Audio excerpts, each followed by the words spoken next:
السلام علیکم ناظرین، آپ دیکھ رہے ہیں فلائی نیوز۔ دوڑ سے خبر شامل کرتے ہیں خادم حسین پہور کی۔ دوڑ میں چیئرمین ٹاؤن کمیٹی اور وابڈہ حکام کے درمیان کشیدگی شدت اختیار کر گئی۔ وابڈہ دفتر کے باہر کچرا رکھ کر احتجاج کیا گیا۔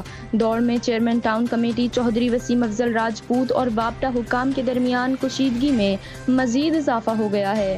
ذرائع کے مطابق چند روز قبل شہر میں زیرو لوڈ شیڈنگ کے حوالے سے ہونے والے معاہدے پر مختصر مدت تک عمل درآمد کیا گیا، تاہم بعد ازاں وابڈہ حکام کی جانب سے دوبارہ غیر اعلانیہ لوڈ شیڈنگ کا سلسلہ بڑھا دیا گیا، جس پر شہریوں میں شدید بے چینی اور غم غصہ پایا جا رہا ہے۔